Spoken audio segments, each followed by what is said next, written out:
Yo, I'm Troy, this is TM Fitness. Let's talk about self-esteem. This is important because people with low self-esteem will be less likely to invest in themselves, less likely to develop themselves, and therefore less likely to take part in a health-seeking lifestyle. You're not going to be exercising regularly, you're not going to be taking care of your health through diet and nutrition, you're not going to be, relaxation and rest and sleep are going to be issues for you because you don't consider yourself to be worthy of those positive things. So let's delve into this a little bit more. So what is self-esteem? So people with high self-esteem appreciate themselves and others, and that's important because this is always a really kind of key signal that somebody has self-esteem issues if they're persecuting other people, whether they're bullying individuals or selecting a group of people that are different to them that they want to persecute in some way. So if you have high self-esteem, you appreciate yourself, you appreciate other people regardless of their differences. You enjoy growing and finding meaning in your life. So self-development. You invest in yourself. You can dig deep and be creative. You're better at making your own decisions, and you will only conform with other people's decisions if you agree with them. You see the world in realistic terms, and you accept and encourage others. Again, going back to that, accepting other people, and especially people who are different to you. You accept them and you encourage them and you bring them along with you. You have loving and respectful relationships, whether that's, with your spouse, partner, or just with friends, family, co-workers, etc. You live life in accordance with your core values, which means you've identified your core values, you know what's important to you on an intrinsic level, and the things that you do in life are coordinated with those core values. You share your opinions respectfully and politely. You don't impose your opinions on other people, and you value other people's opinions in the same way. And you strive to be positive and have a positive influence on other people. So kind of, you're not holding people back. You're encouraging people to be the best version of themselves because you've already established that you're on the path to becoming the best version of yourself. So how do you test if you have low self-esteem?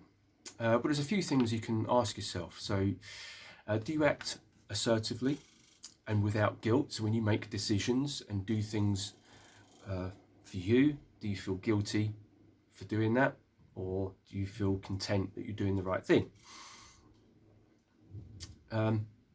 If you have high self-esteem, you don't live in the past. So if you're always dwelling on the past and thinking about past failures or how good life used to be, back then, that's an indicator that you're not living in the moment, and therefore you possibly don't have a healthy self-esteem. If you have healthy self-esteem, you believe you're equal to others, so you don't use those self-defeating negative internal monologues. You reject the manipulations of others. You don't allow yourself to be manipulated and controlled by others. You recognise and accept the positive and negative feelings that you have, and you express those freely. So you don't run from your feelings, you deal with them. You have a healthy work-life balance, and you are able to relax and recline, and you don't feel guilty doing that. So you work, and your work is probably, in some kind of resonance with those core values that I mentioned, but you don't overwork, and you allow yourself some playtime, and you allow yourself some relaxation time.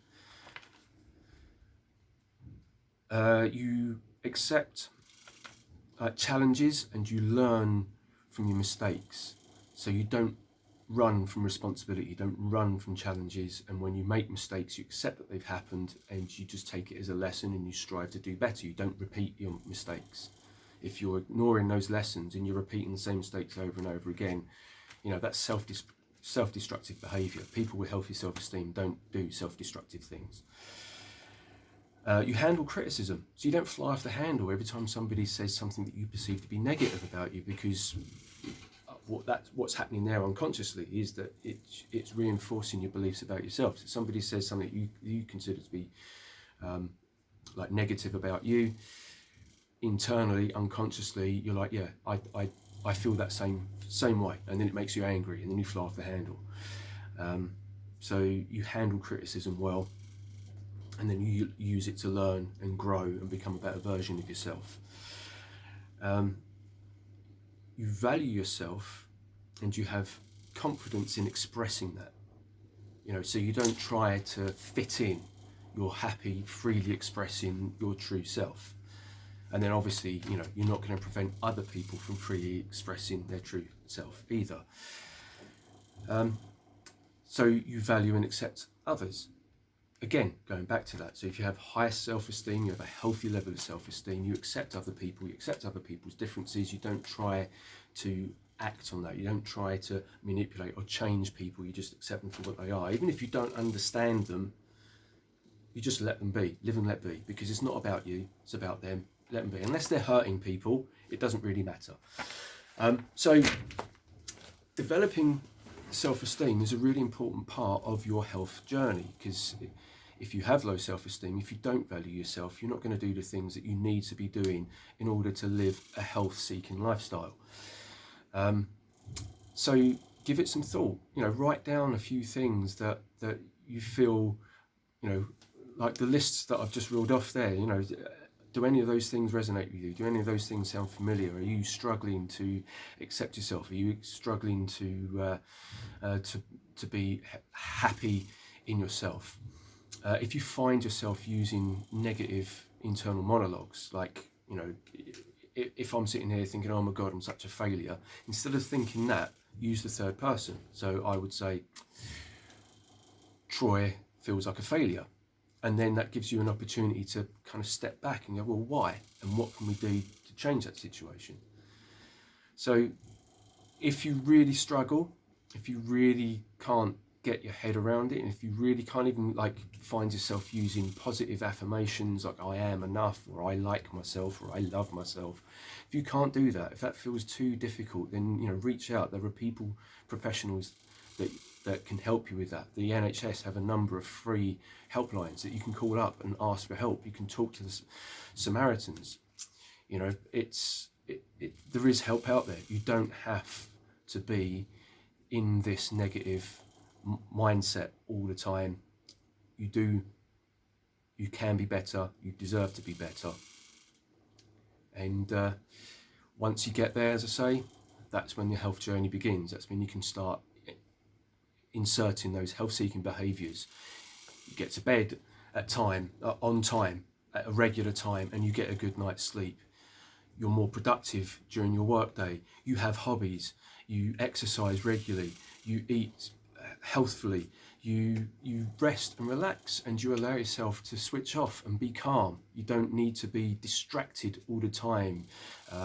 You can spend less time on social media and more time being productive, whether that's stuff that is beneficial for you, I don't know, model making, painting, writing, reading, being creative, or doing things for other people, being a community leader. Any of those things are going to help to improve the image that you have around yourself. I've talked for long enough. If you've got any questions, leave a comment below. Laters.